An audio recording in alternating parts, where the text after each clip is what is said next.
Hey guys, तो जो question पिछली बार देखा हमने तो उसी क्वेश्चन का थोड़ा सा इंक्रीमेंट फॉर्म है। हमने पिछली बार क्वेश्चन देखा था 10⁻³ इक्वल्स टू 125 में हमने x की वैल्यू पता की थी। अब देखना है कि 10⁻⁻2x की वैल्यू क्या होती है। तो 10⁻³ इक्वल्स टू 125 है, तो क्वेश्चन ज़्यादा बड़ा नहीं है, तो सिंपल फॉर्म है।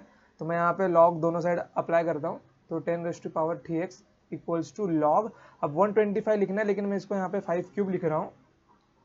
तो यहाँ पे क्या होगा, 3x मेरा आगे आएगा और log 10 इक्वल्स टू यहाँ पे 3 log 5। आई होप कि आपको ये बेसिक रूल मालूम होगा कि log ऑफ a⁻x में होता है क्या, x log a।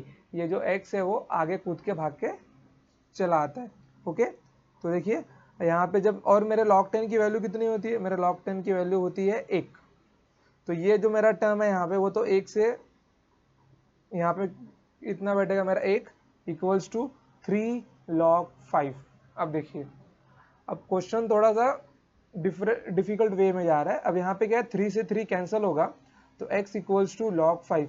इतना हमको पिछली बार मिला था x की वैल्यू में। ओके, बट हमको वैल्यू किसकी निकालनी है इसकी नहीं निकालनी है, हमको वैल्यू निकालनी है 10⁻⁻2x की वैल्यू निकालनी है। मतलब x के साथ में यहाँ पे कौन सी संख्या है, x के साथ में यहाँ पे है -2। तो मतलब मुझको -2 चाहिए, मुझको -2 चाहिए, कैसे भी चाहिए। तो मैं यहाँ पे क्या करता हूँ, multiply by -2 on both the sides. मैंने दोनों साइड क्या किया, -2 से मल्टीप्लाई किया, तो -2x इक्वल्स टू -2 log 5 मेरे को मिल गया ना।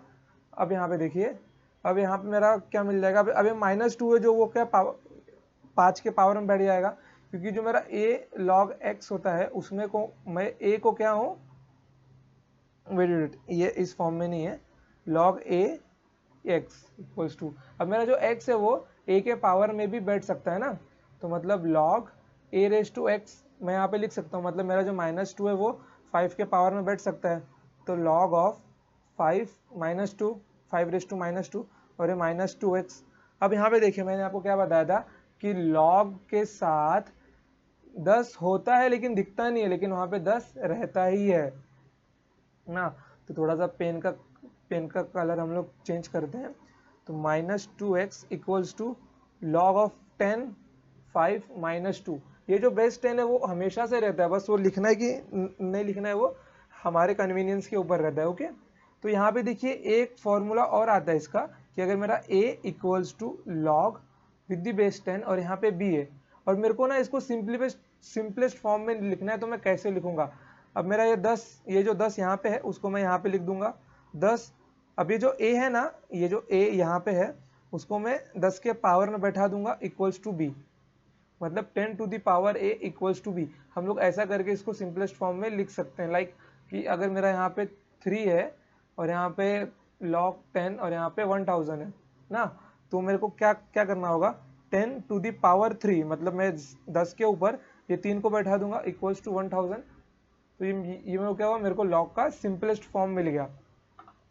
ओके, तो सेम उसी प्रकार यहाँ पे देखना है, यहाँ पे मेरा क्या है, यहाँ पे 10 है और यहाँ पे -2x है। तो मेरे को क्या करना है, मेरे को 10 के पावर में -2x बैठाना है और यहाँ पे 5⁻2 ऐसे ही बच जाएगा। और अगर पावर ऊपर माइनस में है तो नीचे जाके क्या बन जाएगा, +1/5² इक्वल्स टू 1/25 और ये 10⁻²x। ये मेरे को क्या हुआ, मेरे को इसकी वैल्यू मिल गई। ओके, पिछले क्वेश्चन में हमने x की वैल्यू निकाली थी और इसमें 10 टू द पावर -2x की वैल्यू निकाली थी। और ये क्वेश्चन है RS अग्रवाल का। तो आई होप आपको ये क्वेश्चन अच्छे से समझा होगा। तो 1/25 ये इसका क्या आएगा, इसका आंसर आएगा। ओके, चलिए गाइस, थैंक यू।